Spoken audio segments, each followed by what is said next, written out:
अहमदाबाद में घर के अंदर गैस सिलेंडर में भयंकर विस्फोट हो गया और इस आग में 3 लोग झुलस गए। जानकारी के अनुसार 2 लोगों की मौत हो गई है, एक व्यक्ति गंभीर रूप से घायल बताया जा रहा है। गैस लीक होने की वजह से घर के अंदर आग लगी थी। फिलहाल दमकल ने आग पर काबू पा लिया है, लेकिन घर के अंदर मौजूद 3 सदस्य झुलस गए। 2 सदस्यों की मौत की जानकारी है, एक गंभीर रूप से घायल है। गैस लीक होने की वजह से घर में आग लगी और उसके बाद सिलेंडर में धमाका हो जाता है। आप ये तस्वीरें देख रहे हैं, गुजरात के अहमदाबाद से ये तस्वीरें आई हैं सामने। नारोल शाहवाड़ी इलाके में आग से हड़कंप मच गया। आप सुन सकते हैं चीख पुकार आसपास के इलाकों में यहां पर मची हुई है और जैसे ही धमाका होता है अफरा तफरी का माहौल बन गया। सत्यम नगर सोसाइटी के घर में यह आग लगी और उसके बाद अचानक से विस्फोट होता है। आग गैस लीक होने की वजह से घर के अंदर लगी और घर में आग लगने की वजह से सिलेंडर में विस्फोट हो गया, जिसमें 2 लोगों की झुलसकर मौत हो गई है, तो वहीं एक यहां पर घायल बताया जा रहा है। महवेश नरेश भाई सोलंकी की मौत की जानकारी मिल रही है। लालो नरेश सोलंकी की भी मौत हो गई है। घर के अंदर ही ये परिवार था जब गैस लीकेज हुआ और उसके बाद भयंकर आग लग गई और अचानक से बालकनी से देखिए कैसे लपटें उठती हुई नजर आ रही हैं और धमाका होता है और भी ज्यादा जो लपटें हैं वो यहां पर उठती हुई नजर आती है। अफरा तफरी के हालात नजर आते। दमकल की टीम मौके पर पहुंचती है, आग पर काबू पा लिया गया है, लेकिन तब तक काफी देर हो चुकी थी क्योंकि 3 लोग इस आग में झुलस चुके थे। 2 लोगों की मौत हो गई है। घर में यह भयंकर आग लगी। मौत की वजह से अफरा तफरी का माहौल नजर आया। घर के अंदर सिलेंडर में धमाका हो गया। बताया जा रहा है कि पहले गैस लीकेज होता है और गैस लीकेज के बाद आग लगी और उसके बाद सिलेंडर में धमाका हो गया। हालांकि क्या वजह रही गैस लीक होने की, पुलिस पड़ताल कर रही है। फायर फाइटर्स की टीम भी तफ्तीश कर रही है, लेकिन अफरा तफरी का माहौल यहां पर बन गया क्योंकि आसपास यहां पर कई घर भी मौजूद है। रिहायशी इलाका है, बड़ी संख्या में लोग यहां नजर आ रहे हैं। ऐसे में यह आग फैलती चली गई, पूरे घर को इसने अपनी आगोश में ले लिया। आसपास भी काफी घर यहां पर मौजूद हैं, इसलिए प्राथमिकता यही थी कि जल्द से जल्द इस आग पर काबू पाया जाए। लेकिन जब तक आग पर काबू पाया गया 3 लोग अंदर फंसे हुए थे जो कि इस आग में झुलस गए। 2 लोगों की मौत की जानकारी मिल रही है। दमकल ने आग पर काबू पा लिया है, लेकिन आप इन 4 तस्वीरों को देखकर समझिए कितना भयंकर ये अग्निकांड हुआ है। गैस लीकेज हुई और उसके बाद गैस सिलेंडर में धमाका हो गया, भयंकर आग लग गई और बालकनी से आग की लपटें उठती हुई आप देख सकते हैं। लोग मौके पर मौजूद थे जो कि वीडियो को कैप्चर भी कर रहे थे अपने फोन के कैमरा में और जैसे ही धमाका होता है लोग यहाँ वहां भागते हुए भी नजर आते हैं, चीख पुकार करते हुए और मदद की गुहार लगाते हुए कहीं ना कहीं। और आइए अब बात करते हैं राजस्थान की, जहां के जयपुर में उस वक्त एक बड़ा हादसा टल गया जब हाईवे पर चल रहा ट्रैक्टर रेलिंग से जा टकराया। वो तो गनीमत रही कि इस हादसे में जानमाल का कोई नुकसान नहीं हुआ है। तेज रफ्तार ट्रैक्टर अचानक अपना नियंत्रण खो बैठा और सीधा रेलिंग से जा टकराया। टक्कर इतनी भीषण थी कि ड्राइवर नीचे गिरते गिरते बचा। वो तो अच्छा हुआ कि ट्रैक्टर रेलिंग में ही फंसा रह गया, अगर पार कर जाता तो बड़ा हादसा हो सकता था। हादसे के बाद से ही मौके पर अफरा तफरी मच गई। आसपास के लोग मदद को आगे आए। इस हादसे में ट्रैक्टर ड्राइवर को मामूली चोट आई है। पूरी घटना सड़क किनारे लगे सीसीटीवी में कैद हो गई है। उत्तर प्रदेश के फतेहपुर में डीजल लेकर प्रयागराज जा रहे टैंकर में एक ट्रक ने जोरदार टक्कर मार दी और उसके बाद टैंकर से सैकड़ों लीटर डीजल सड़क पर ही फैल गया। फिर क्या था? हादसे के बीच लोगों ने आपदा में अवसर खोज निकाला और जिसके हाथ जो लगा उससे लूटा। किसी ने बाल्टी भरी तो किसी ने ड्रम, तो कोई बोतल में ही डीजल भरने लगा। हैरान करने वाली बात तो ये थी कि डीजल लूट के इस खेल में किसी का भी ध्यान ट्रक ड्राइवर और क्लीनर पर नहीं गया जो बुरी तरह से फंस चुके थे। बाद में जब पुलिस आई तो दोनों को कई घंटों के रेस्क्यू के बाद निकाला जा सका। बताया जा रहा है कि डीजल टैंकर कानपुर से प्रयागराज की ओर जा रहा था, तभी पीछे से सब्जी लदा ट्रक डीजल टैंकर से टकरा गया, जिससे डीजल पूरे हाईवे में फैल गया। तो वहीं मध्य प्रदेश के सिवनी में सबको डराने वाला तेंदुआ जान बचाने के लिए अचानक से पेड़ पर चढ़ गया, फिर मौका देखते ही छलांग लगाकर वहां से भाग निकला। ये वीडियो पेंच टाइगर रिजर्व से आया है, जहां पर जंगली कुत्तों ने एक तेंदुए को घेर लिया था। झुंड में जंगली कुत्तों को देखकर तेंदुआ घबरा गया था और जान बचाने के लिए पेड़ पर चढ़ गया। काफी देर तक ऐसा ही बैठा रहा। जैसे ही जंगली कुत्तों के बीच से उसे रास्ता दिखा, तुरंत छलांग लगाकर वहां से भाग निकला। जिस वक्त वाइल्ड डॉग्स और तेंदुए के बीच ये डरावना खेल चल रहा था, उसी वक्त कुछ पर्यटक वहां से गुजर रहे थे। उन्होंने ही अपने मोबाइल कैमरे में इसे कैद किया। सीरिया में अमेरिकी सैनिकों पर हमला किया गया है। हमले में 3 अमेरिकी नागरिकों की मौत की जानकारी है। मरने वालों में 2 अमेरिकी सैनिक भी शामिल हैं। ISIS पर अमेरिकी सैनिकों पर हमले का आरोप है। आतंकवाद विरोधी अभियानों में ये जवान तैनात थे। अमेरिकी राष्ट्रपति डोनाल्ड ट्रंप ने बदला लेने की भी बात कही है। कहा है कि बदला लिया जाएगा, बख्शा नहीं जाएगा। आपको बता दें कि सीरिया में अमेरिकी सैनिकों पर यह हमला किया गया है। हमले में अमेरिकी नागरिकों की भी मौत की जानकारी है और साथ ही 2 अमेरिकी सैनिक भी मरने वालों में शामिल है। और देखिए, एक बड़ी खबर आपको हम बता दें, उत्तर प्रदेश बीजेपी को आज मिल जाएगा नया अध्यक्ष। पंकज चौधरी का निर्विरोध प्रदेश अध्यक्ष बनना तय माना जा रहा है और आज दोपहर पीयूष गोयल नए यूपी बीजेपी अध्यक्ष के नाम का ऐलान भी कर देंगे। पंकज चौधरी ने कहा कि पार्टी के लिए तन मन धन से वो काम करेंगे। तो बड़ी खबर इस वक्त हम आपको बता रहे हैं, कल नामांकन हुआ है और उनका निर्विरोध अध्यक्ष बनना तय अब माना जा रहा है, क्योंकि आलाकमान ने पहले ही उनके नाम पर मुहर लगा दी थी। पंकज चौधरी रेस में सबसे आगे चल रहे थे। निर्विरोध प्रदेश अध्यक्ष बनना उनका अब लगभग तय माना जा रहा है। आज एक तरीके से जो औपचारिक ऐलान है वो दोपहर में होगा और आज पीयूष गोयल नए बीजेपी अध्यक्ष उत्तर प्रदेश के नाम का ऐलान भी कर देंगे। पंकज चौधरी ने कहा है कि पार्टी के लिए वो तन मन धन से काम करेंगे। तो यूपी बीजेपी को आज नया अध्यक्ष मिलने वाला है। आपको बता दें कि पंकज चौधरी को निर्विरोध चुना जाना तय है। दोपहर 1 बजे औपचारिक ऐलान हो जाएगा। बीजेपी अध्यक्ष पद के लिए नामांकन के बाद पंकज चौधरी ने एबीपी न्यूज से बात करते हुए भी कहा था कि वो तन मन धन से पार्टी के लिए काम करते रहेंगे। यूपी में बीजेपी के बड़े ओबीसी नेताओं में उनकी गिनती होती है। ऐसे में कुर्मी बिरादरी के बड़े नेता के रूप में वो उभरे। 2027 में विधानसभा का चुनाव होना है उत्तर प्रदेश में, उसके लिए एक बड़ी रणनीति यहां पर बनानी है। जमीन से जुड़े नेताओं में उनका नाम शुमार है। पीएम मोदी शाह के भरोसेमंद भी माने जाते हैं पंकज चौधरी। तो भूपेंद्र चौधरी, पंकज चौधरी, भूपेंद्र चौधरी जाट ओबीसी समाज से आते हैं, पश्चिमी यूपी मुरादाबाद। अब देखिए यूपी बीजेपी चीफ को लेकर क्या कुछ बदला है। भूपेंद्र चौधरी ने पहले कमान संभाली और पंकज चौधरी के हाथ में अब कमान आज से मिलने वाली है। कुर्मी ओबीसी समाज से आते हैं और जमीन से जुड़े नेताओं में उनका नाम गिना जाता है। पीएम मोदी, अमित शाह के भरोसेमंद नेताओं में उनका नाम गिना जाता है। ऐसे में पंकज चौधरी का नाम लगातार इसलिए रेस में आगे चल रहा था। उत्तर प्रदेश में कुर्मी जाति पर चौथी बार बीजेपी ने ये दांव चला है। 2002 से 2004 की बात करें तो विनय कटियार को जिम्मेदारी मिली थी। 2019 से 2022 के बीच में स्वतंत्र देव सिंह और 7 महीने का कार्यकाल निभाते हुए ओम प्रकाश सिंह 2000 में भी नजर आए और 2025 में अब ताजपोशी पंकज चौधरी की होने जा रही है।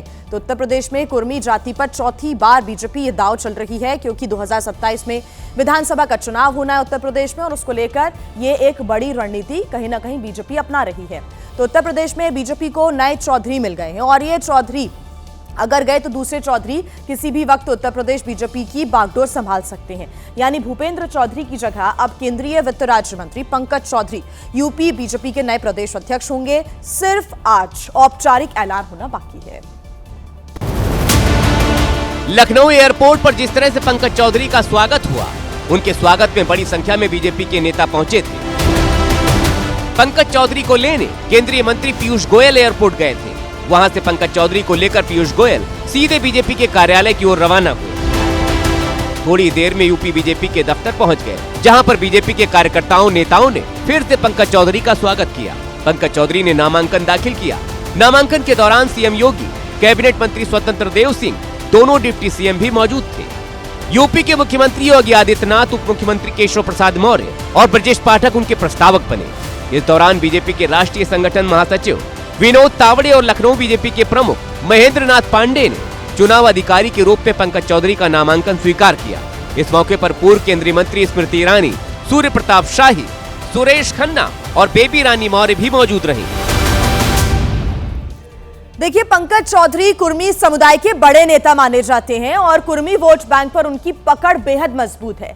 साफ छवि, जमीनी और संगठनात्मक अनुभव तो उनके पास बहुत है, लेकिन जिस वजह से उन्हें यह मौका दिया गया है उसको भी एक बार समझ लेते हैं।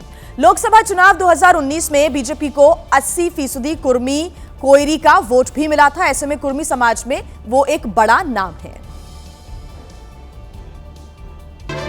कुर्मी समाज का होने की वजह से पीडीए के प्रभाव को कम करने में मददगार साबित हो सकते हैं। वो केंद्रीय नेतृत्व के काफी करीबी माने जाते हैं। 2 साल पहले गोरखपुर में रोड शो के दौरान पीएम नरेंद्र मोदी पैदल ही चलकर गलियों से होते हुए पंकज चौधरी के घर पहुंचे थे। प्रधानमंत्री बिना किसी पूर्व निर्धारित कार्यक्रम के ही समय निकालकर पंकज चौधरी के घर पहुंच गए थे। पंकज चौधरी के घर का रास्ता सकरा होने की वजह से प्रधानमंत्री का काफिला 200 मीटर दूर ही रुक गया था। वहां से प्रधानमंत्री, राज्यपाल आनंदीबेन पटेल और मुख्यमंत्री योगी आदित्यनाथ के साथ पैदल चलकर उनके आवास पर पहुंचे थे। यही नहीं, 30 मई 2024 को लोकसभा चुनाव के दौरान महाराजगंज में सभा करने आए गृह मंत्री अमित शाह ने पंकज चौधरी के लिए बड़ा बयान दिया। आप पंकज जी को सांसद बनाइए, उनको बड़ा आदमी बनाने का काम भारतीय जनता पार्टी करेगी महाराजगंज वालों। ये पंकज जी देश के सबसे अनुभवी सांसदों में से, देखने में ऐसे सज्जन दिखते हैं मगर भारी प्राणी है भाई।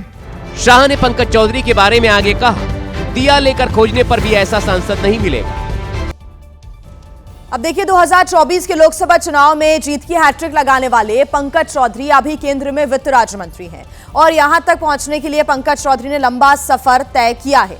1989 से 1990 में गोरखपुर नगर निगम के वो पार्षद रहे हैं। उसके बाद 1990 और 91 में गोरखपुर नगर निगम डेप्यूटी मेयर वो बने।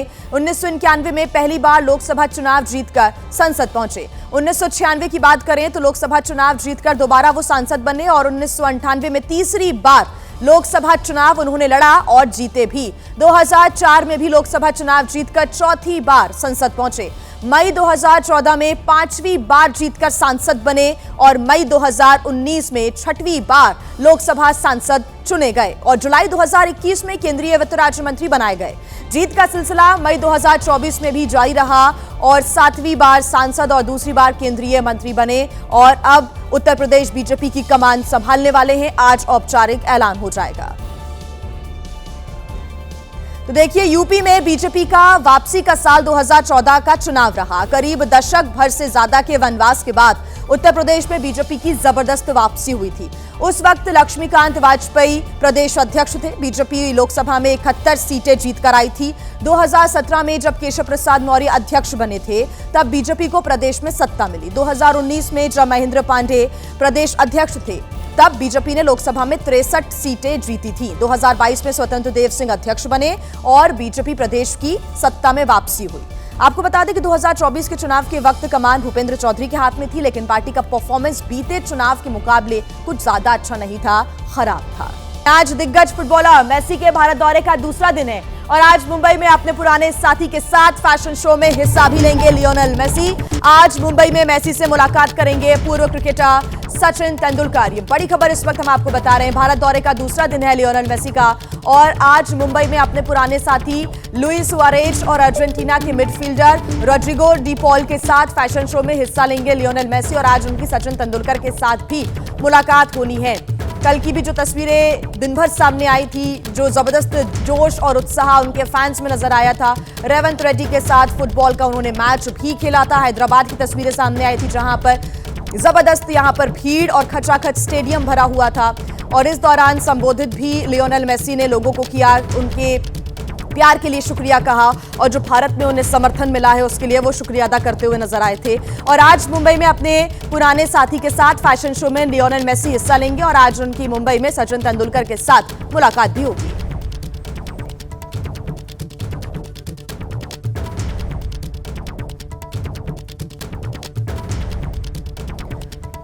तो देखिए, फैंस और लियोनेल मेसी का जो रिश्ता है वो कल बहुत अच्छा नजर भी आया और अगर हम पहले कोलकाता की बात करें तो वहां पर स्थितियां थोड़ी सी बिगड़ती हुई नजर आई थी।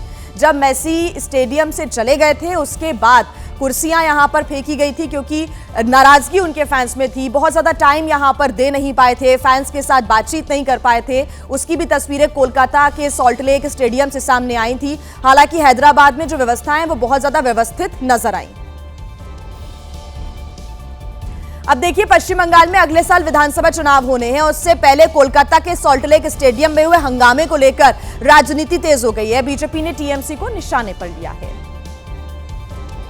बंगाल की मुख्यमंत्री ममता बनर्जी ने कोलकाता के स्टेडियम में हुए बवाल पर लियोनेल मेसी से माफी मांगी और जांच के आदेश दिए। उधर बीजेपी ने स्टेडियम में हुए इस हंगामे के लिए टीएमसी को जिम्मेदार ठहराया। तो टीएमसी कह रही है कि कुछ पार्टियां कोलकाता को बदनाम करना चाहती हैं। पश्चिम बंगाल में जो प्रोग्राम हो रहा है वो पूरा तृणमूल ने हाईजैक किया है। टिकट की भी कालाबाजारी हुआ, इसमें करप्शन हुआ, बोतल जेब होके वो भी तृणमूल के लोग हैं। पूरा मेसी का मेज बना के रख दिया तृणमूल कांग्रेस ने। हम लोग कंडेम कर रहा है। कुछ पॉलिटिकल पार्टी ये शुरू कर दिया है ये कलकत्ता को बदनाम करने के लिए। तो ये तो वो प्राइवेट एजेंट का रिस्पॉन्सिबिलिटी है, लेकिन भुगतना पड़ रहा है सबको। और आइए अब खबरों में आगे बढ़ते हैं। एक बड़ी खबर आपको बता दें, आज दिल्ली के रामलीला मैदान में कांग्रेस की बड़ी रैली होने वाली है। एसआईआर और कथित वोट चोरी को लेकर हुंकार भरेगी कांग्रेस और इस रैली में राहुल गांधी, सोनिया गांधी, प्रियंका गांधी, मल्लिकार्जुन खड़गे भी शामिल होंगे। कांग्रेस शासित राज्यों के सीएम भी रैली में रहेंगे मौजूद। दिल्ली के रामलीला मैदान में दोपहर 1 बजे से रैली की शुरुआत होगी और बड़ी संख्या में यहां पर पहुंचने की उम्मीद यहां पर की जा रही है। कांग्रेस के जो कार्यकर्ता हैं वो भी इस रैली में हिस्सा लेंगे। साथ ही राहुल गांधी, मल्लिकार्जुन खड़गे, सोनिया गांधी, प्रियंका गांधी भी रैली में शामिल होंगे। एसआईआर और कथित वोट चोरी के खिलाफ ये रैली की जा रही है। इंदिरा भवन में कांग्रेस दिग्गजों का जो लंच है वो होगा रैली के बाद। हालांकि बीजेपी ने कहा है कि कांग्रेस खुद ही वोट चोर है। कांग्रेस पर लगातार निशाना साधती हुई बीजेपी नजर आ रही है। तो एसआईआर के मुद्दे को लेकर और कथित वोट चोरी के मुद्दे को लेकर आज कांग्रेस की एक बड़ी रैली होने जा रही है। लगातार एसआईआर को लेकर विपक्ष सरकार को घेर रहा है। खासतौर से कांग्रेस लगातार अलग अलग इलाकों में जाकर एसआईआर और वोट चोरी को लेकर आरोप लगाती हुई बीजेपी पर नजर आई है। ऐसे में आज दिल्ली के रामलीला मैदान में कांग्रेस की ये बड़ी रैली होने जा रही है। कई लोगों के जुटने की यहां पर उम्मीद है। जो कांग्रेस शासित राज्य हैं वहां के मुख्यमंत्री भी रैली में पहुंचेंगे। बड़ी खबर आपको बता दें, दिल्ली एनसीआर में प्रदूषण का कहर लगातार जारी है और जो एयर क्वालिटी इंडेक्स है वो 450 पहुंचते ही CAQM का बड़ा फैसला यहां पर आ गया है सामने। अब ग्रैप 3 के बाद ग्रैप 4 लागू कर दिया गया है। स्कूल दफ्तरों के लिए नियम बदले गए हैं, कई पाबंदियां यहां पर बढ़ गई हैं। तो दिल्ली एनसीआर में तुरंत प्रभाव से ग्रैप 4 लागू कर दिया गया है। हवा की गुणवत्ता में भारी गिरावट दर्ज की गई है। खतरनाक तरीके से बढ़ते AQI को देखते हुए वायु गुणवत्ता प्रबंधन आयोग ने ग्रैप 4 लागू करने का ऐलान किया।